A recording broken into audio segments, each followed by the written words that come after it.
right, let's see if we are up and running. We'll gear up and get going here this morning. So yeah, looks like we're live. No, we're not. I'm still showing a loading screen. That's fine. I'll just go ahead and get my social medias loaded up here while we anxiously await the creation of the channel. And my social medias are almost done. Burp. Give it up the bite. Blurp. Blurp. Are we live at this point? Are we? Yes. It seems like we are. Checking in. Yes. Seems like we are. Checking in. All right. Sounds like the volume's okay. My volume seems a little off. I'm gonna see about my. Yeah, it's a little low right now. Okay, cool. So, hey, my name is Theurgy. I create role-playing games. I illustrate them. I publish online, and I have been running games in Dungeons and Dragons since 1987. I've been using the Eberron campaign setting as my homebrew campaign world since 2006. And I've been creating content for 5th edition on the DMsGuild since 2017. This is the first adventure that we've created. It's called Crystals of Mabar.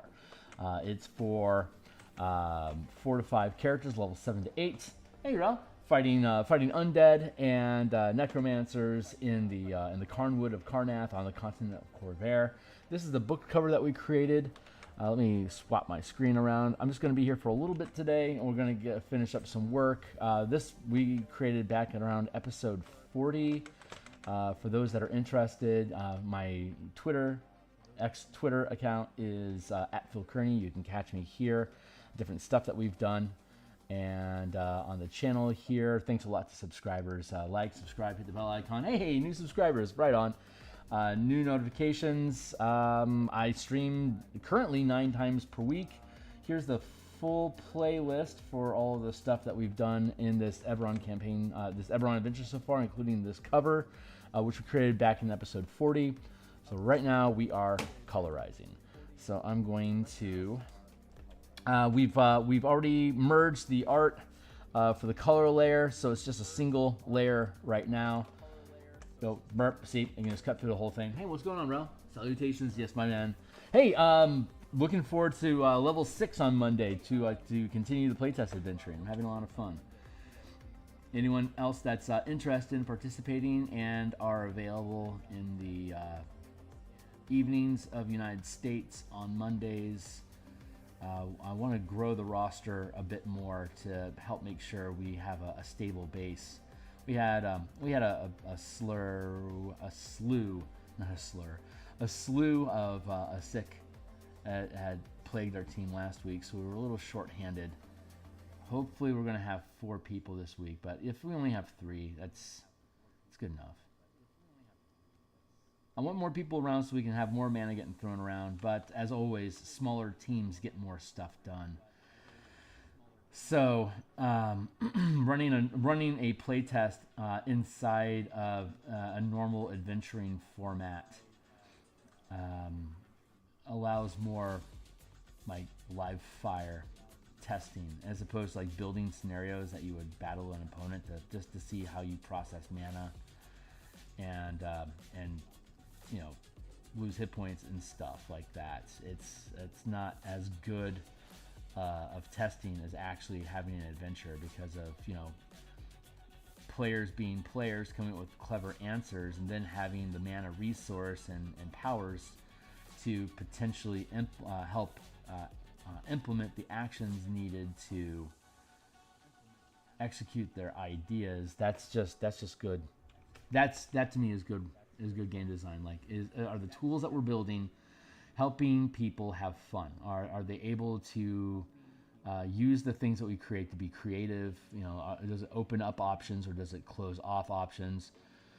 Do you feel like you have more things you can do as a result of the system that we're using, as opposed to just feeling like there's only one obvious choice for things that should be done?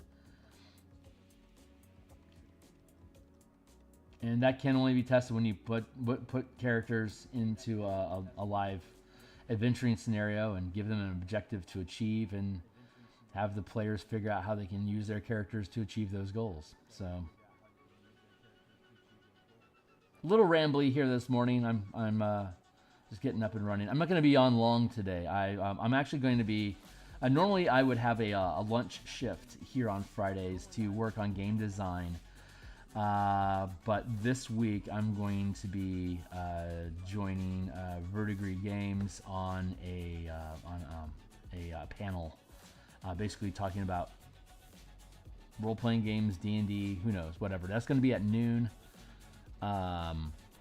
Seattle time, or 3 o'clock in East Coast.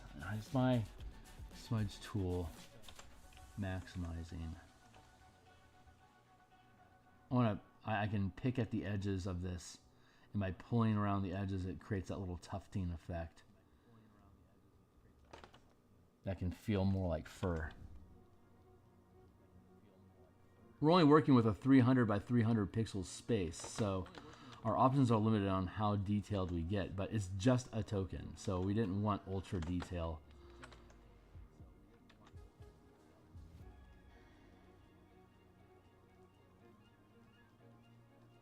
Because these dudes were born to die. There, what's up? Oh, that's a odd question. None of my family lives in Seattle, and but I have a sister, a mother. I saw my sister earlier this year. She came out to hang out for a few days, and I saw my mother last year.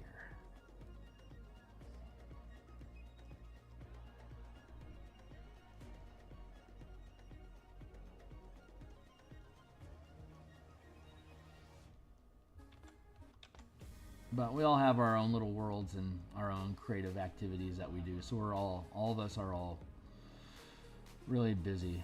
My mom does poetry and Christian themed stories, and so she's always got like a new book deal going on or something like that.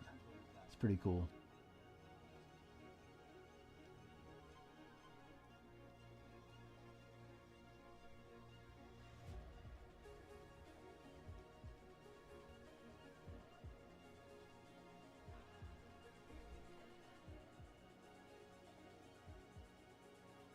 Oh, it's work from home, so it's I'm isolated in that I don't have people around me all the time.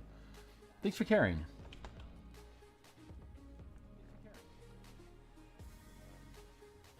Yeah, the life of an artist in general is pretty lonely. Even actors on a stage, they aren't really interacting with anybody. They're just running a script. I mean, literally running a script. So, while acting can be a collaborative effort, so can like creating books, for example. But the work that you do yourself is your own work on your own time.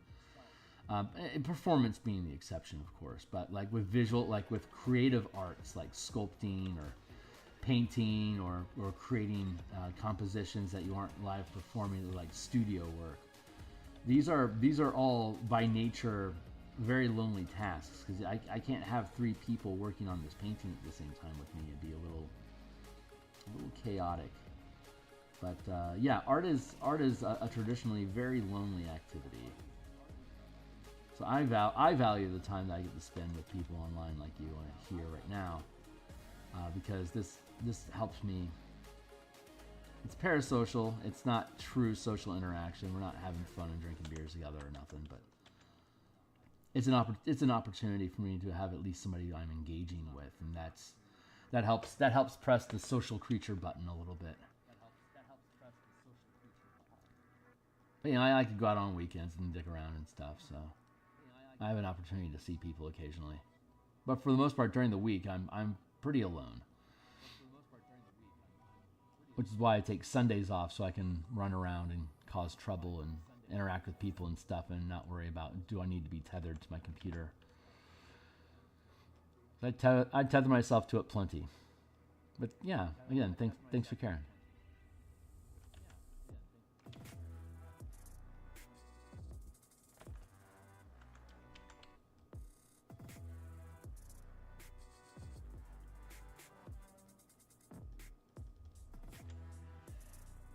we're just working on quality right now. This piece is essentially done, and I just wanted to put in some stream time just to knock this thing out. When we come back on Monday, we'll start on the final cartography pieces that need to be completed, which is the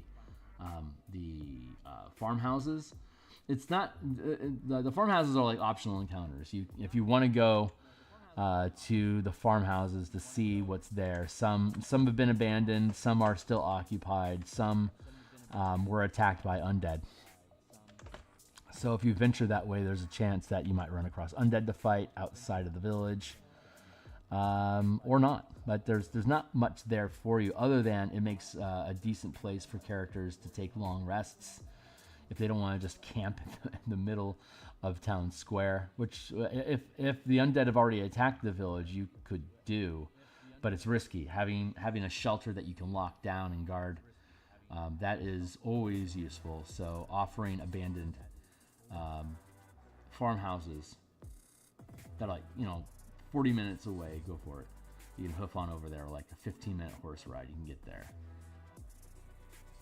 So it just made sense to offer a map in case the characters want to, like if they decide they want a house. Like one of the rewards of the adventure can be like you are greeted into the community and offered one of the homesteads that were abandoned. Here, this one's not being used right now. Do you want it? Yeah, sure.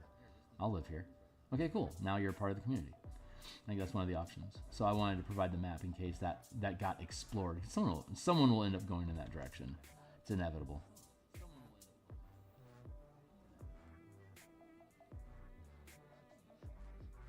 And if you take the Dominion style and end up taking ownership of protecting these communities, staying holed up in the fortress all the time underground is not going to be pleasant. It's worth the trip, the day travel to come out to the community, to come back to the village and be part of the community that you're protecting. There.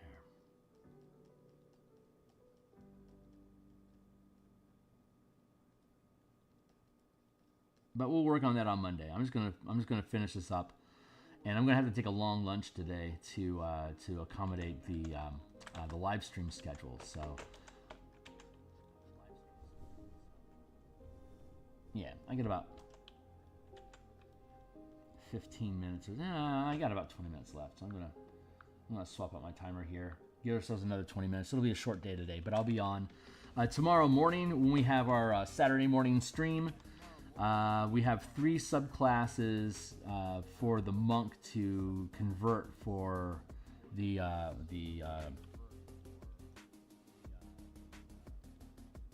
collaborative project that I got recruited for this week, to build out options for the unlisted monk subclasses, the traditions, or whatever they're called, the warriors. I don't know, the archetypes for monk that weren't picked up in the player's handbook. There's 6 that didn't go into the player's handbook. So we've been creating 2025 versions of those classes, and we had already built out optional mechanics for 2024 monks in the Martial Powers project that we've been streaming for the past year. So it was a real easy project to pick up. So we should be finishing that this Saturday, and then on Monday we'll be doing cartography for this. Off screen, I'm going through the Eberron document, just cleaning up any of the loose points, correlating the data to make sure like I have the right NPCs in the right places, and I'm referring to the right locations and stuff like that. But it is damn near done. So I suspect in another, probably next week. Yeah. Let's see. Yeah, sometime next week, I think I'm going to I'll be beginning page layouts for this adventure, and a lot of that I won't be doing on screen because page layouts is almost as boring as listening to somebody edit text.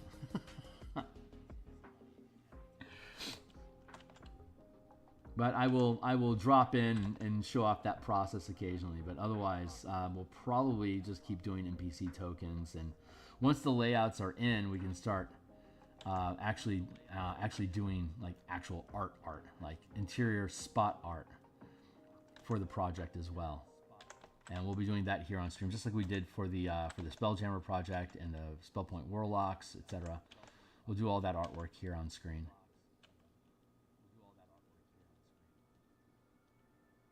I spy with my eye something that is text. What's up? I wonder why the monk is not key-based. Well, they got rid of key because it has cultural relevance. I guess it's Chinese, maybe, is where key came from.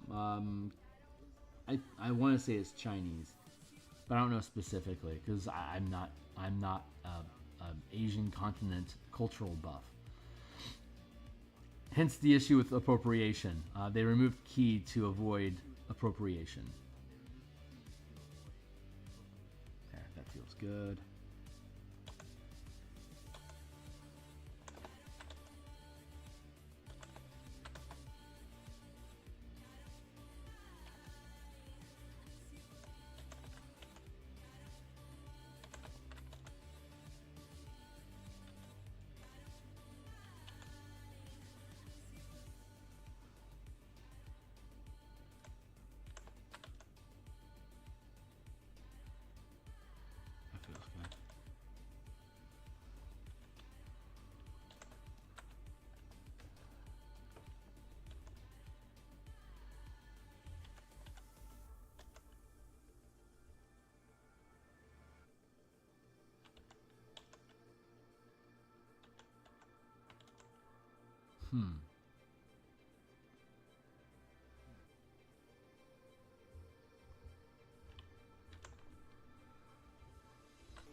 Let's do that.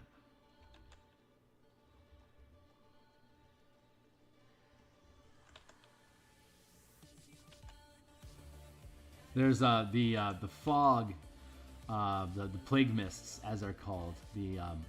When the Mabar Manifest Zone, it has this miasmic like fog effect that rolls out, and and it causes foliage to rot. It's basically a necromantic wind, and it is hostile to human life. It has a if you breathe it in, it'll fatigue you. So I'm really happy about the new endurance rules in 2nd edition because it's just on -2 scale. But if you breathe this stuff in, it will deteriorate your ability to be effective. So you can make this melange by crushing up some of the Mabaran plants that grow that grow to replace the plant life that's supposed to be in the Carnwood. You can crush up some of it into a like a potpourri, like a melange that you shove in like a plague mask. You put it into a tube and you breathe through it. And when you breathe through this mix of herbs that you create, it filters out the poisoning effect. So everyone running around inside of the Manifest Zone is wearing face masks. Go figure. This adventure was first concocted during COVID. So face masks, good times.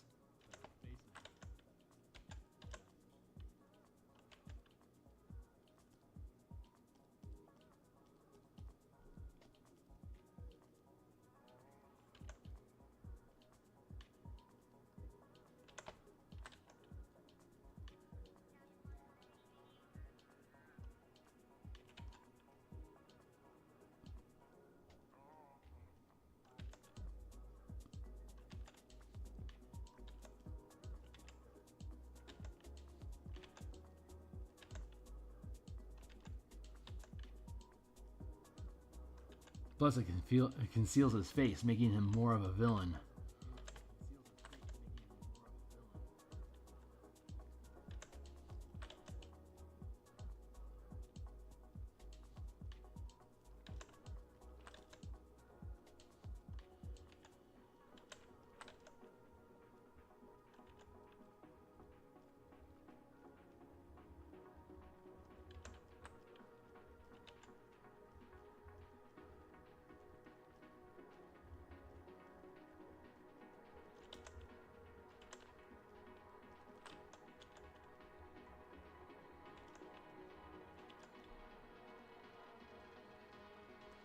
So I do some cleanup here.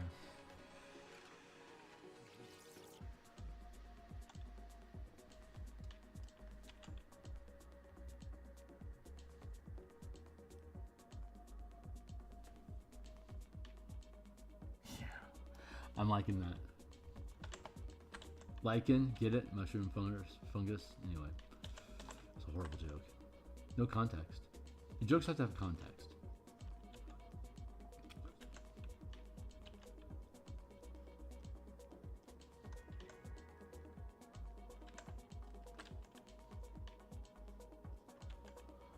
Pull some of that color in.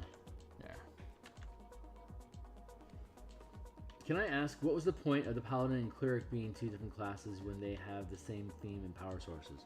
Well, I mean, Rangers and Druids have the same power source as well, so it's arguable that they don't need to both have classes either. But in the large scheme of, hold on.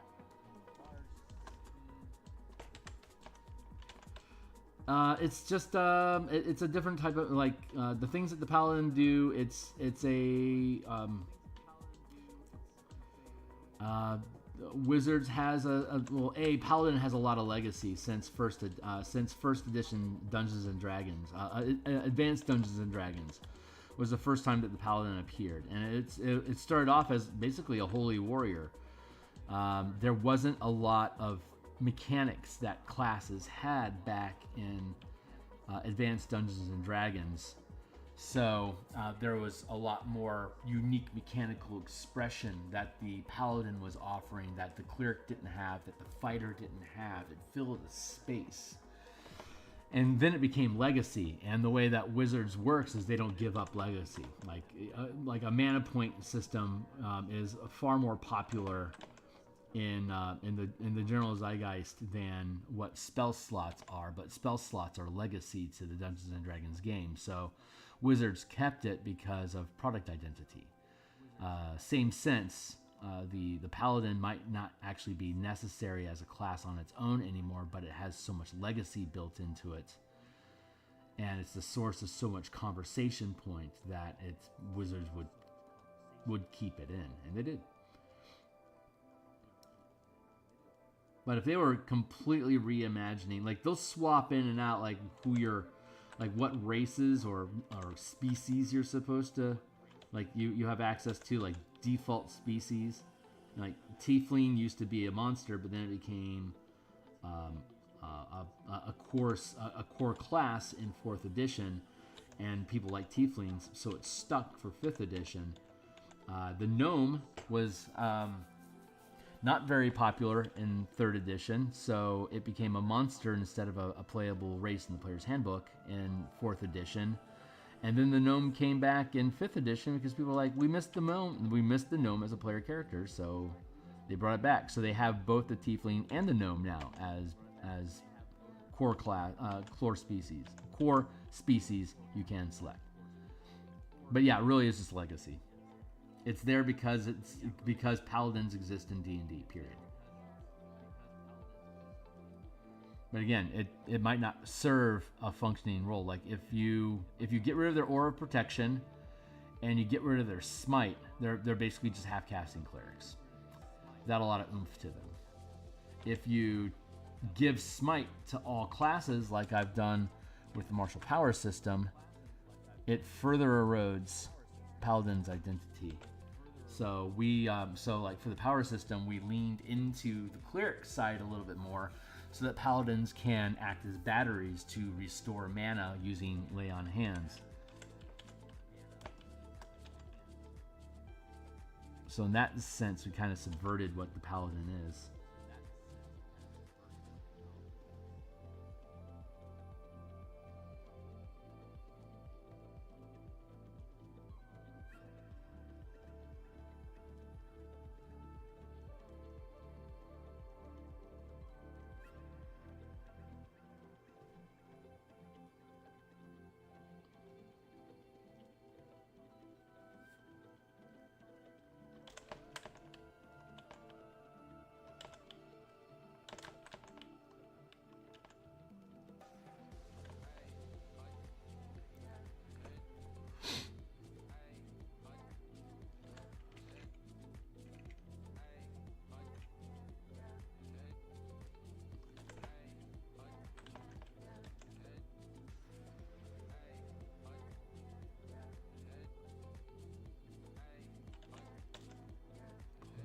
here.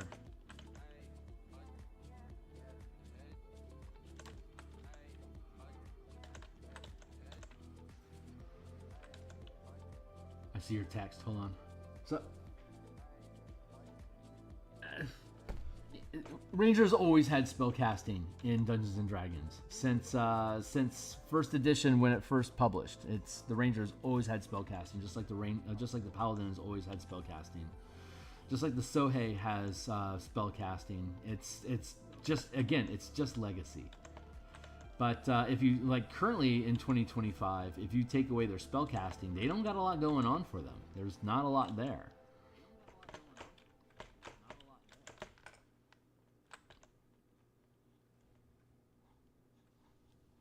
But I've seen a variety of Ranger options that remove the spellcasting and replace it with something else.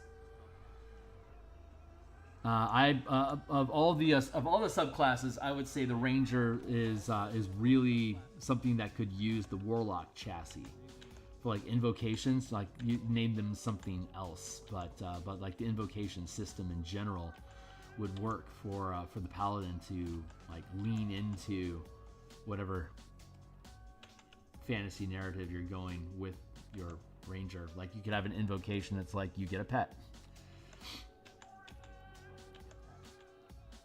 And then if you wanted to really lean into that, you could take the Beastmaster subclass. Like you could really make your pet petly.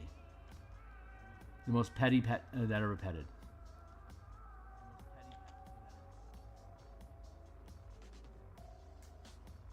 But I personally like I like Rangers having mana. I like them having. I don't necessarily like spells, but I like them having the mana resource.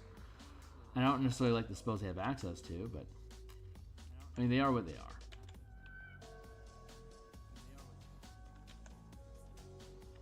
Which is why there's so many Ranger fixes out there. Quote fixes. Yeah, that feels good. Yeah, I like that. I'm good with it. Grab this highlight a little bit here.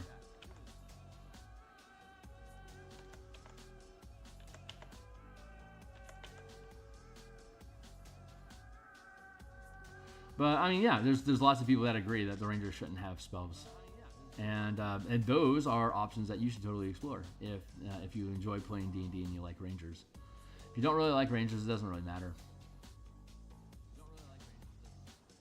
You know, wow, wrong color. Yeah, we'll do that. There we go.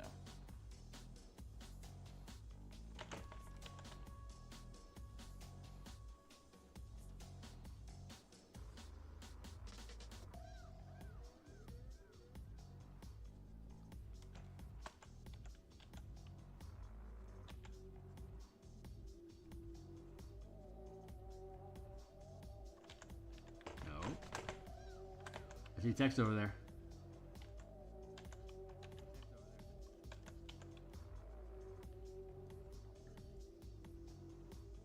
Exploration pillar.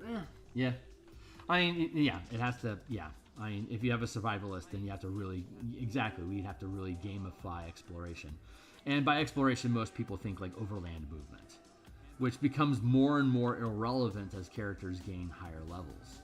Like Ranger functioning to help with wilderness scouting, like at 18th level, do you really imagine a character having a hard time hunting for food in a forest? At what level should being able to find food in a forest become trivial? Maybe not first level. 5th level? At 5th level, should a Ranger be able? Would you expect a Ranger to be able to pretty much keep himself fed in the forest and not have a risk of dying by 5th level? By 9th level, should they be able to provide enough resources and food, etc., for say five creatures to be able to survive with them? So at what point does the Pillar of Exploration become irrelevant to the D&D game? And that's the problem with power fantasy. That's what we're dealing with here. Is that that the characters gain phenomenal cosmic powers eventually, and once they start curving into that power space, limitations become pointless.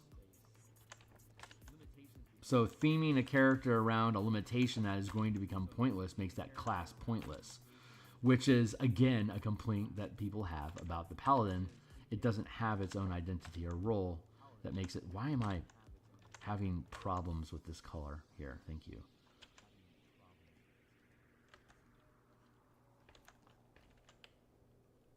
And I am almost out of time for today. I have to cut out early because I'm going to have a long lunch on stream today. So I'm going to be out of here in about a minute and a half. But that's okay because this token is effectively done.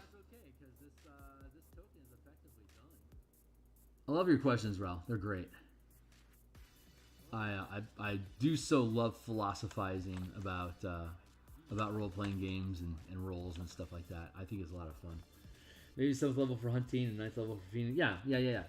So if you have a 20-level campaign, those features become irrelevant as early as 9th level.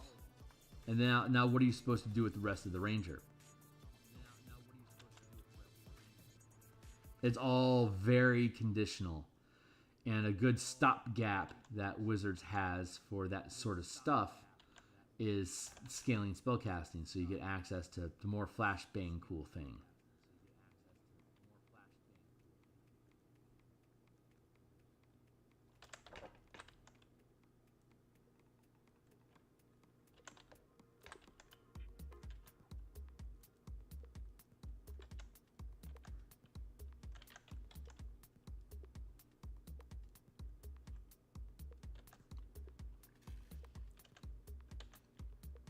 For a token, that's a 1-inch token. It's, a character that you're going to have maybe one or maybe two encounters with, both of which are probably going to be combat. I don't expect this dude to live long, but he's like a CR8 threat. So he's like a CR6 threat, and Karen is a CR6 threat. So both of them working together. Karen the Enchantress is an enchantment wizard. And then the Houndsman is basically a Beastmaster, and he has 4 Shadow Mastiff, which are CR2 each. So him 6, her 6, and then 4 Shadow Mastiffs of 2, 2, 2, 2. That's a hell of a challenge. So they're a threat. Anyway, I'm going to leave him like this. I'm going to check out for today. I'm going to be back in 4.5 hours. I'll be live. With Verdigris Table, and I don't know the other dude yet. I want to say it's, I honestly don't know who else we're playing with. But, yep, thanks a lot, man. I will be back later on today, and I'll be back tomorrow morning to do more 2024 monk work, and then we'll be back on Monday to do more Eberron cartography. And, Ralph, thanks for hanging out. Everyone else, I will see you hopefully really soon. Cheers.